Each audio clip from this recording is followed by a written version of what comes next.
Hola. Hello. We will do it in English. Hola. Hello. So thanks to all the speakers for the fantastic talk. Maybe I will just ask each of you one question, and then the audience can also ask questions, and we can start the discussion. I will start by, I think this is going on and off. I will start with Raúl, and he has been told us about the mutations that is undergoing. My question to him is, which is your prediction regarding the control of this pandemic? Is this virus here to stay? I mean, what can we expect? Do you hear me? Because this is not working.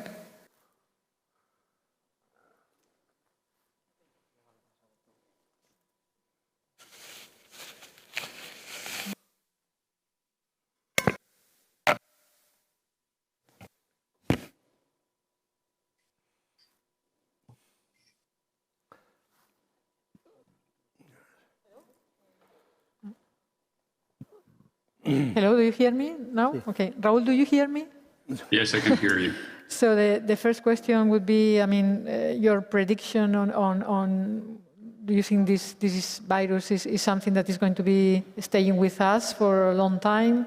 Or, I mean, I guess yes, from your talk and from what we are hearing. I mean, which would be your prediction for the following years regarding the evolution of this virus?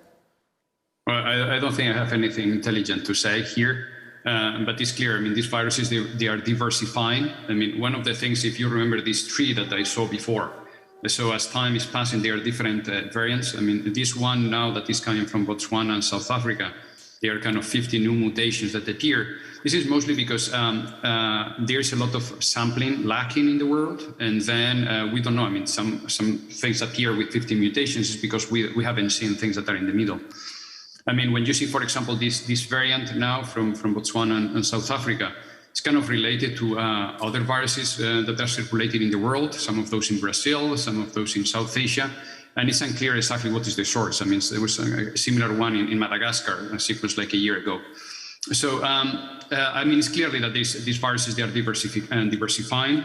As more people are getting more immunity through vaccination and previous infections, I mean, it's very likely that the virus that they are going to survive, they are going to be the ones that they are a little bit more resistant to the different therapeutics that we have. And then, as it was said before, I mean, we will see that there will be kind of the immunity will be going down just by selection, and we will have to update our system. But this is a virus that I don't see any reason why it's not going to stay with us for a very long time. Mm-hmm. We have, I mean, as you probably know, just talking about that, is that we have also 4 coronaviruses that have been circulating. We know some of those probably they have been there for centuries, just looking at the phylogenetic analysis. So they started probably like this one with a pandemic, but in the past, I mean, we didn't know that. And there was one of those, I mean, that has been suspected. There was a flu pandemic. It was called the Russian flu in 1889. Didn't know exactly what was the origin. We didn't know if it was a flu or not. And some people conjectured that it was one of the common coronaviruses that came, and there was a pandemic. People call it flu because at the time they didn't know anything. And then, so now is one of the common coronaviruses. So I think this is probably going to be the destiny of this virus, just to become another one of the collection. So we will have 5 circulating coronaviruses. Thank you. So, Mariano, can you tell us about the status of the different vaccines that are being developed in Spain, and in the particular case of the vaccine that you have helped to develop? Well, first of all, I think this is important that Spain also push into this direction. To say whether we can be capable to develop a vaccine, because we have to intervene not only against this pandemic or against any other one. We have the experience with Ebola previously, and we have with other diseases. So I think this is an important lesson. We have the capability, we have institutions, centers which that capacity to really, they have the know-how to develop vaccines. So there are several vaccines ongoing, several are the National Center of Biotechnology, CSIC, the Spanish Research Council, and also in companies. And I think this is important because eventually the pharmaceutical companies have to take it over. So, and as you confront this virus multiplication by using several strategies, you have a safer way to really prevent the extension or the dissemination of the disease. So there are several vaccine candidates ongoing at different stages, and I think this is very good. And we can see that whether we can get sterile immunity, no one single vaccine has the capacity to produce sterile immunity. And I think this is an important aspect, which has been done by Luis and Juan's group at the CMB. And I think this is important. And we are also approaching in the way that we want to obtain a protection in humans. And whether some of those vaccines, they reach the market, I mean, this is something else.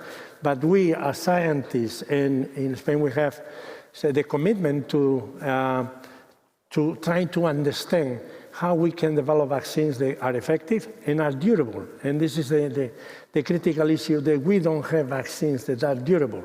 So far, we see the experience that we have to be revaccinated every 6 months.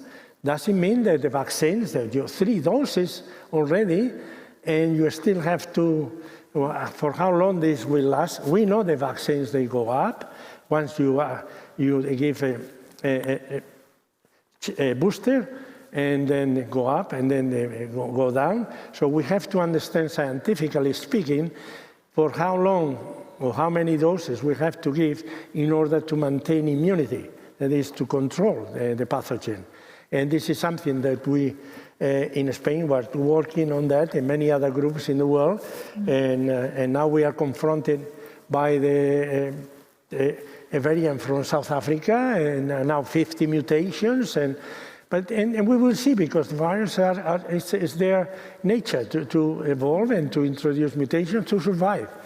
So we have to put a lot of effort in also by the scientific community here in Spain to really understand better, scientifically speaking. That's why we have to really push more into the knowledge itself and try to see that how we really can contribute, because there is not a single country in Europe that has already generated a vaccine by the public institutions. The public, they do the knowledge.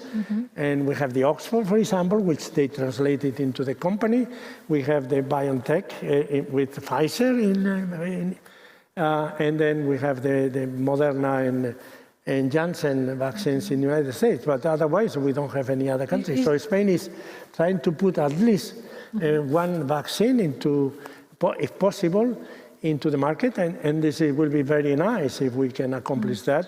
But we don't have to forget that we have to learn more. So that fact, the fact that the discoveries are made in the public research, and then there is the investment from private companies, is that also the case with the Chinese and the Russian vaccines? Or well, this is totally different. I mean, this is why we don't know. I mean, in terms of in Europe, we have only approved by the EMA agency or the national agencies, or in the United States, the FDA have approved only limited number of vaccines.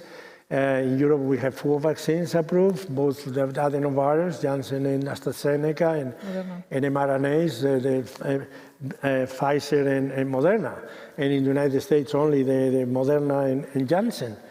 But the Russian or the Chinese, that I mean, in terms of the durability of the action, so it's something that the EMA or the FDA have not approved yet. So we have to live with what we have as regulatory agencies. No, but it's surprising. I think this was mentioned in the discussion with the journalist, and how little we know about how are the vaccines working in China or in Russia. But we need the scientific information, because we have now what I say, that the scientific community is publishing all the experiments and all the knowledge, and this is what we need. We have seen a huge number of publications done by the scientific community, but we have seen very little coming from those vaccines, whether inactivated or the Gamaleya, which is adenovirus-based vaccines. So. Yeah, Helen, very interesting what you described. I was very shocked by the reasons why people that don't want to get vaccinated, they say they don't want to get vaccinated, and I think the first one is that they don't trust the vaccine. Is this understood? Why don't they trust the vaccine? Is this also something that you ask, or the people ask these individuals, why are not trusting the vaccine? Why are they not trusting the vaccine? I don't know if they asked that. Presumably they might not have had the capacity to do that, because normally when you do that type of survey where you're aiming to collect data from a large number of people, it's best to keep the questions as categorical questions. And so these kind of broad more nuanced understandings of why people think the way they think is a much better question for qualitative data, actually, which is that's why I wanted to add that to the study that I plan to do. Yeah. Another question, is this different, what is happening with the COVID vaccines from the influenza vaccine, or is the same patterns? I mean, when you look at the maps of New York City or Barcelona, can you compare with other? Is this specific for the COVID-19 vaccines or not? I'm not entirely sure because I haven't seen such maps, and I don't even know if they exist for things like the coverage of the flu vaccine. But I think that there's also been a lot of kind of new understandings about how this is tied in with like political patterns over the past few years as well. And so I think that has a lot to do with why we're seeing such high levels of hesitancy and some of the patterns that we see, especially even right now, what's happening in Europe with the most recent wave of the pandemic and efforts that countries are taking to try to control it. Thank you. I think now we can maybe open questions from the audience. Yeah, please, here. Mario. In the front, Mario.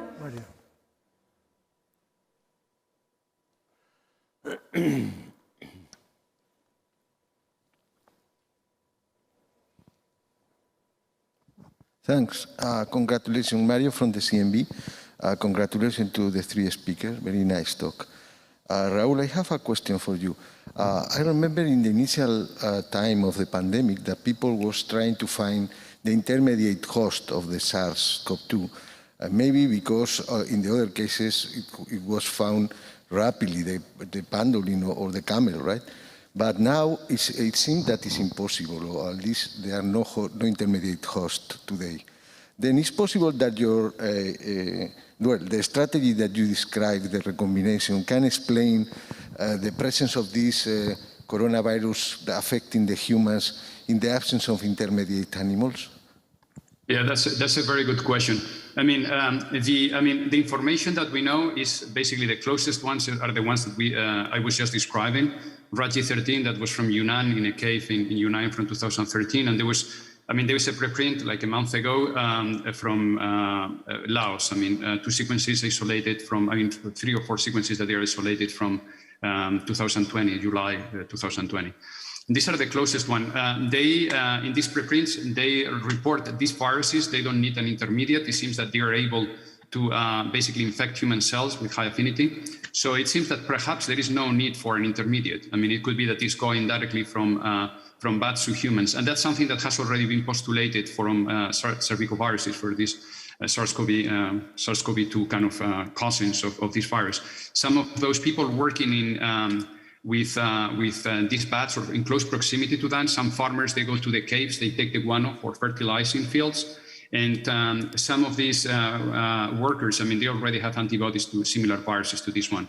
So it seems that it could be a direct introduction. We don't need an intermediate, but of course, we don't know. So still there are like 20 years on evolution that we don't know exactly what happened. Many people are collecting more samples. There have been a lot of groups now working in South Asia, looking in bats and other species, but this is the closest that we have at the moment.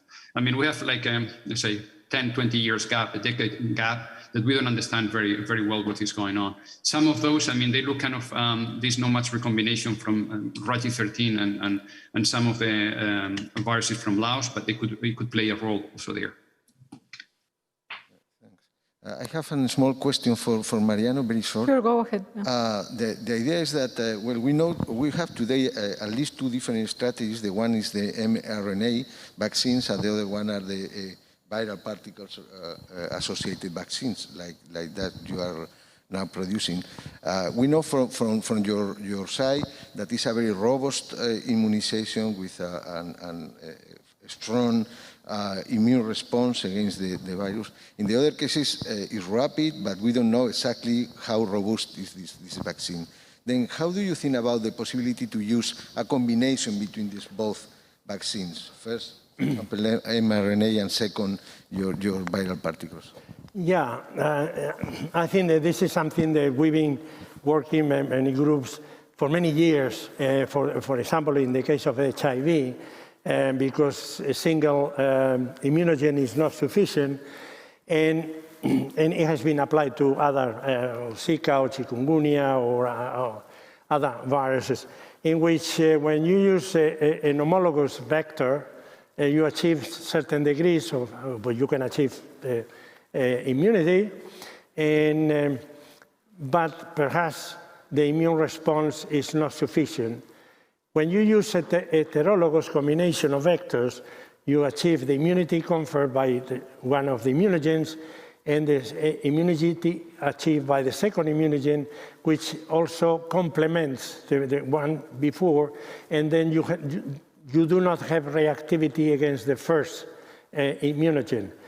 If you use repeated immunogens, and we have done that in monkeys also for vaccine candidates for HIV, we can see that combining the immunogens, distinct immunogens, confer higher and more durable immune responses than when we use homologous vector.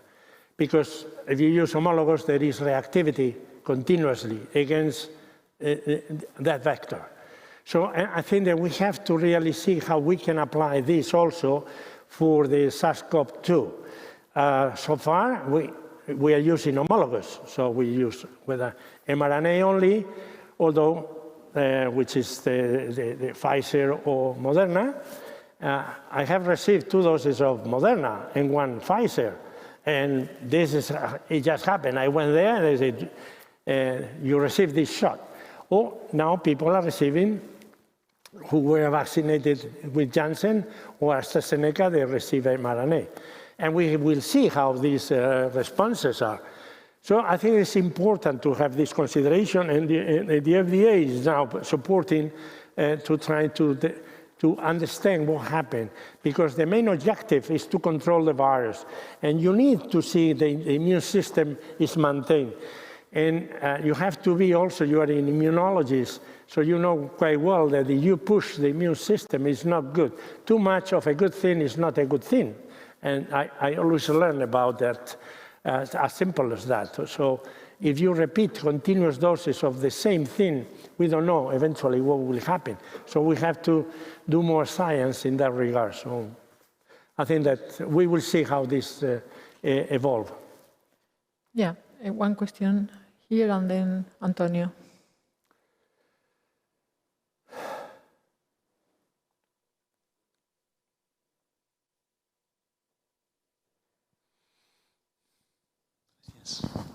Manuel Escoyovinas from ICE Global. So it's one for Mariano and one for Helen. Well, I'll start with Mariano. There are some of the vaccines that we have that are nearly, the perfect vaccines, like the papillomavirus vaccine, really fantastic. And now the COVID vaccines, they're pretty good, in fact. They provide, high immunity, and in high-income countries, at least, they're pretty good, because they're very difficult to administer in low-income countries, the Pfizer and Moderna. So, thinking of the new vaccines and thinking of vaccines that have to be cheap, can be easily administered, not -80, that are easy to produce. Perhaps immunity is not so important because of the changes, long-term immunity, because anyway the virus is changing. So anyway, whatever vaccine we will have to have new doses. So which of the new ones, the ones here researched in Spain or the other ones, which one will make a difference, thinking of the global scale? Well, I think that in a vaccine, your goal is to control the virus. I mean, this is the main thing, first of all. And then you have to consider that also the vaccine, how accessible could it be to the third world? We have Africa with less than 5% of people have already been vaccinated. And we learned from the smallpox eradication campaign worldwide that the vaccine has to reach all parts of the world, even the most remote villages, and they don't have conditions by which the vaccine could reach those sites. So we have to use vaccines that can easily be distributed. If you have to take a vaccine at -80, it's impossible. I mean, so something that is easy to produce, is safe, and accessible. So it's not to say, okay, because this vaccine is giving me 95% in the developed world, but what will happen in the underdeveloped world? It may not do anything, or it may not reach because it's not already good. Because you say, oh, it expired already, so I cannot administer. So I think that it will take time, and therefore I think you have to aim for also vaccines that can be realistically applied and delivered to different parts of the world. So I think. So the vaccines that are being focused to this type of population, the global population, are better than AstraZeneca or Novavax, for example? Well, I mean, I think that also we know the vaccines in terms of the ethnical groups. I don't think they necessarily behave exactly the same as we can see in Europe or in the United States or something. So this is a consideration also because there are differences between humans. And I think the conditions, the way of living, etc. So I think we have to learn, and we have to see how those vaccines behave in those populations. I think this is something we are focusing now to say, okay, if there is one vaccine, why you work on different vaccines? I think we have a compromise. We are scientists, and then therefore you have to really learn and deliver. And you have a responsibility to society to say, okay, here we have done that and that and that, and this is what we have to take the best of it, which is more practical, and as long as you achieve the control of the viral infection. Maria, can I ask Helen one question? No. Sure, yeah. You said you were going to ask Helen. When you showed the map of Barcelona, I mean, there were differences. But, in absolute terms, if you looked at the numbers, they were of the order of 5% differences, more or less, in vaccine uptake. So this is not huge. I mean, there are inequalities, but if we're talking about inequalities, really, the inequalities is between the rich countries and the poor countries. If you look at, I'm not minimizing the problem of Barcelona, but really, these are not huge inequalities as compared to other stuff we have. I think the lowest category was around 60%, if I remember right. What's that? It was smaller? Okay. I believe you. What was the question? That the issue of inequality is obviously huge, but it is in the Spanish society with 80% fully vaccinated, it is not as big as in many other countries. And thinking globally, if you talk inequalities globally, the inequality is rich countries, poor countries, rather than within the rich societies, at least in Western Europe where you have welfare state. Sure. I'm talking about the US now. Yeah, I think that's an interesting question. And I think it's something that we might not know a lot about yet in Spain, because there's a general understanding that that everything is rather equal, which maybe that's the case, in which case it's also a good comparison because it's this good example. But maybe it's not the case.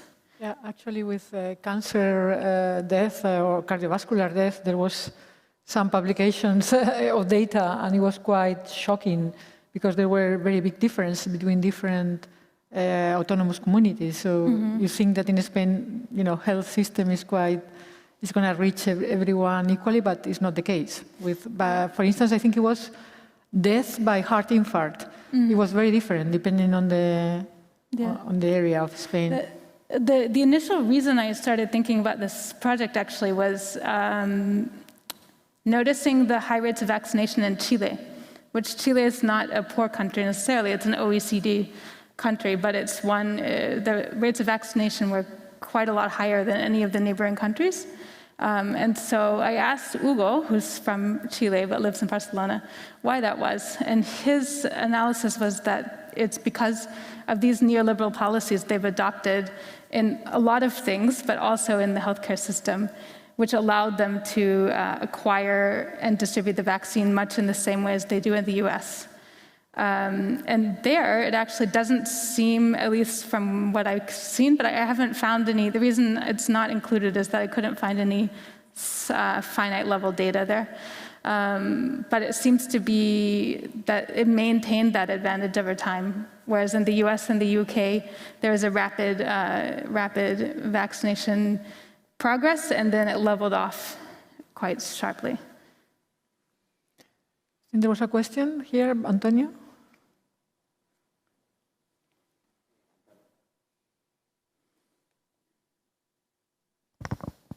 No, Antonio Molina, CBGP. So this is a question for Raúl and Mariano. So based on the very interesting recombinant data of and also the mutations, including the notice of today, so clearly the S and RBD are under positive selection. So and the majority of the target of the vaccine that we are developing are just based on these two proteins. So, but there are other proteins of the virus that maybe are not so immunogenic, but still show very high immunogenic activity. So how about to develop a complementary vaccine using this other immunogenic protein as a strategy? Because based on the data of Raúl, the rate of mutation in this protein is very low compared with the other. So what do you think about?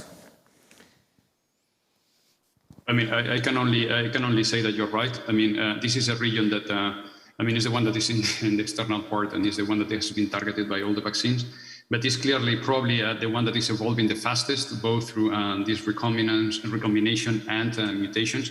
And then, so it's going to be a moving target, definitely. Regarding the other parts of the genome, I know many people are looking into that question. There are different types of immunity that was also referred. I mean, not only B-cell immunity, but T-cell immunity also that is a little bit more widespread across the genome. And there are different strategies, but probably our colleague can respond to this question better. Well, in terms of antigens that are involved in immunity, we have selected the easiest one. And the reason was simple. I mean, we have the sequence early in January, and immediately all of us, which we have the know-how, we went straight because we knew from MERS and SARS-CoV-1 that this was the most antigenic domain, protein. So we all went there quickly, rather than trying to combine. And even we propose when we just apply for funding, we say we want this plus all the others, M, N, E. So this was obvious, but you just wanted to develop something that could work. And that's why we went there. But now, at the CMB, Luis Juanes is using the entire, eliminating those regulatory regions, which are the virulence genes, and in order to achieve what he refers as sterile immunity. And this is the final objective, because not all the vaccines that we are using now, they are not sterile. They don't confer the sterile immunity.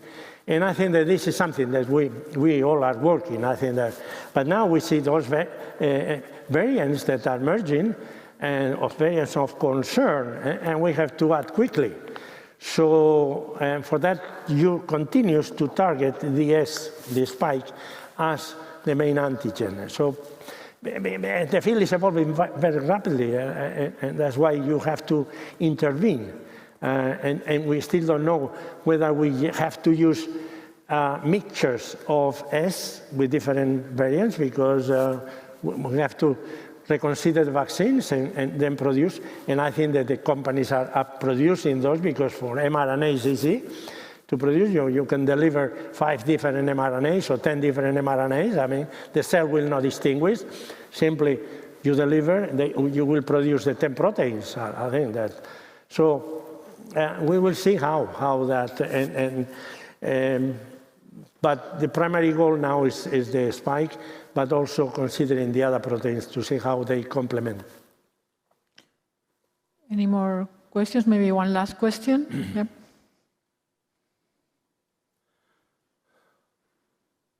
Hello, Esteve Corbera from the Institute of Environmental Science and Technology, again asking the question before the coffee. And again, maybe I'm not sure the panelists are the right people to ask this question for, but surely you will have an opinion. What has been and what should be the role of the World Health Organization in the pandemic? I mean, what is your opinion about it? What role has played for science, and which one should play in the future? Thank you. Maybe Mariano? Okay, I've been, and I'm still a member of the WHO Advisory Committee. In terms, for example, we are having meetings every year. I've been there for the last 21 years, and this is for a potential bioterrorist by viruela. Imagine that the smallpox reappear any place in the world. So the WHO reconvene every year to the 2 centers in the world that are allowed to work by a mandate to work with the live variola. And then what experiments should be done in order to have better antivirals, better diagnostic, better vaccines or something. So the world will be protected in case it reappears. So WHO has that commitment. It's already established worldwide. So I think it's important that to follow the advisory role of WHO. Obviously, for them, it's based on scientists all over the world. So I think we can make mistakes or something. And in this case of the pandemic, so some actions were taken, perhaps not the best, but I think that WHO is the organization that really cares for the health worldwide.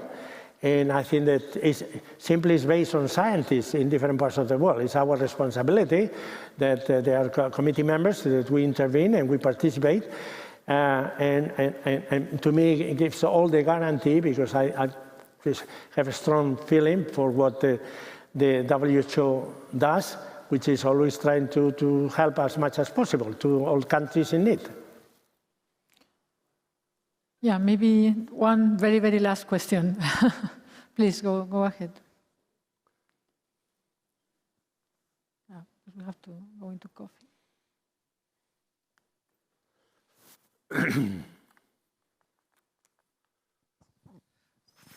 I agree absolutely with Mariano, but unfortunately, United Nations don't work, and WHO doesn't work in that sense. They don't have the capacity to manage this global crisis. This is the unfortunate situation. So I agree absolutely. We have to give full help to WHO as much as possible. But as it became obvious with climate change and with COVID, we don't have a global governance. And COVAX, which was the alternative, which was the countries, private, public, also until now it hasn't worked well. So we have a real problem, and we still cannot cannot support what Trump is doing, pulling out from WHO, which was, it was totally unacceptable. And but even giving full support to WHO, we'll have to find new models. It just doesn't work. I don't know, Mariano. I don't know. Because you said a wish in a way, we have to help WHO, but it doesn't work until now efficiently. WHO does what the rest, I mean, it's based on advisory committees from all over the world, and they try to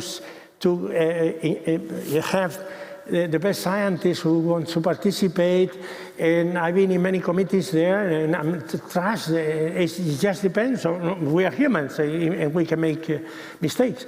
But I think the WHO is trying, with the limited funding that the WHO has, they're trying to do their best. And I think that for many other viruses, these vaccination programs and all over the world, and they are just, it's the organization that we have, and we have to really be keen and trying to care and trying to help as much as we can, and it's also our responsibility. But I understand that there are problems.